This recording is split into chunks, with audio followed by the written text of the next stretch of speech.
My coverage of CES 2020 is brought to you by MSI, Thermaltake, Lian Li, and Cooler Master. We're visiting MSI and we're here really early, so thank you MSI for allowing us to come in while you're still doing setup and check out some of the stuff you guys have on display.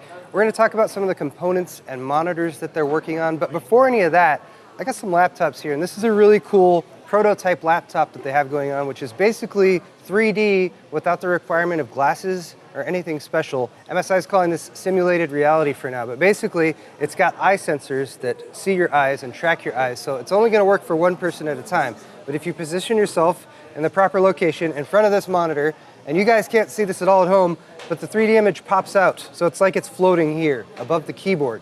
You can then use this sensor here, which is a hand sensor, to position your hand over it. It'll pick up your hand, and then you can go and interact with the 3D image that's on the screen. So I got lucky right there. Oh no, I just moved past lucky. I got this car right here. I can grab it, pull it out, move it around, twist it all around. They've got the apps that these 3D models were created with listed here. So they're using Photoshop, Cinema 4D, Maya to put these together. So you can imagine from a content creator perspective, or for anyone who's working with 3D modeling, the ability to do this on a laptop, have that 3D simulation, just to be able to work in that environment and take your model and twist it all around and do everything you want with it. I think that's pretty stinking cool. It was definitely one of the things that caught our eye when we first walked in. So we're not sure how MSI is going to implement this technology in an actual future product. I imagine probably a laptop like this in the future, but it caught our eye as soon as we walked in, so thought I'd share it with you guys. Let's move on. Let's take a look at a couple motherboards, starting with the MAG X570 Tomahawk Wi-Fi. And if you're looking at the Tomahawk name and you're like, oh, I remember that, probably because you might be familiar with the B450 Tomahawk, which is one of the most popular AM4 motherboards that I've been recommending for quite some time now. And whereas the B450 Tomahawk and Tomahawk Max usually go for around $115, this is an X570 motherboard, so it is going to be more expensive. It will be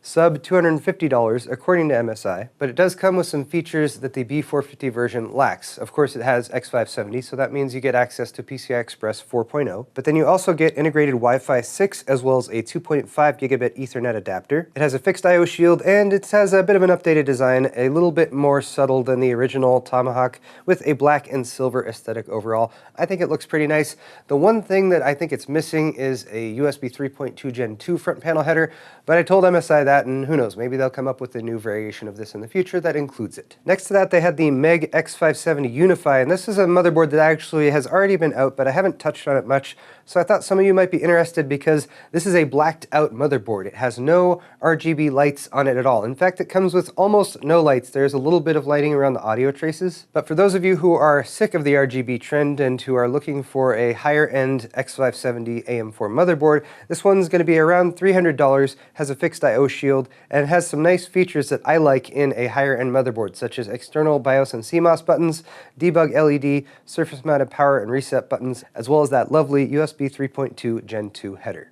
Next to that, MSI had a setup with their MEG Aegis Ti5 entire system, which is an entire system. It has a really unique looking case with a base down at the bottom, RGB accents. Actually looks a little bit like a spaceship, I feel like, with the bulk of the system raised up above the desk by a good 4 or 5 inches. And that helps with airflow, among other things. This would be a pre-built system, so it's going to come with an Intel Core i9 processor, and there's a bunch of other various specs and hardware that you can wedge inside of it. But what MSI was demonstrating was what they're calling HMI, or a human machine interface. And via a knob at the center of the Aegis Ti5, you can have it display different information. So you can control Mystic Light and your RGB lighting. You can have it display system information, such as your temperatures or your CPU frequency. It will even cycle through and show you weather, for example. And it's also a control knob, so you can use it to cycle through, for example, different gaming modes. You can attach those to specific games, and then with a single push of the button, it will set the system to a preset configuration for the game you're playing, and it will automatically launch the game. That's pretty convenient. Here it's launching CSGO. Tied to that system, though, is a really nice monitor, the Optix MAG3402 CQR, which is a 38-inch ultra-wide 21:9 monitor. It's got an IPS panel and a 2300R curve,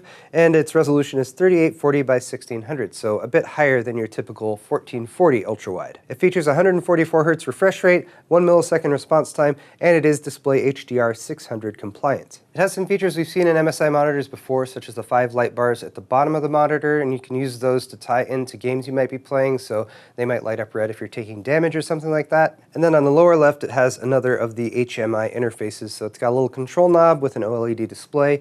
And again, you can use this to display some system information. You can cycle through macros, although there's a bit of a typo there, but that's okay.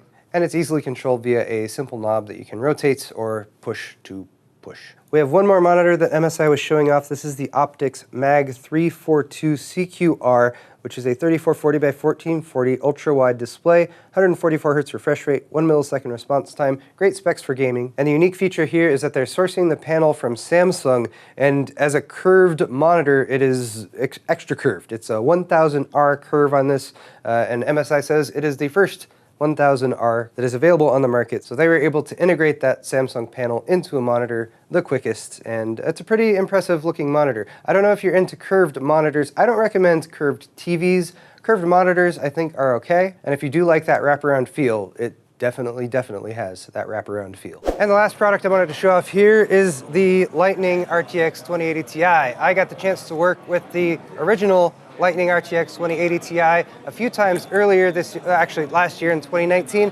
They have a 10th anniversary edition of it here, so there's not a whole lot of change to the cooling design or anything like that. It's mainly aesthetic updates. They've ditched a lot of the yellow accents. They've gone with a slightly more subtle silver and black color scheme, but then of course you've got RGB lighting throughout with the fans on the outside, as well as the accent lighting along the edge. The little OLED display isn't currently on because it's just plugged in for the RGB lighting right now. And then they've also done a pretty cool job with the back plate here. It's got a nice textured look to it, kind of a whitish, silverish finish.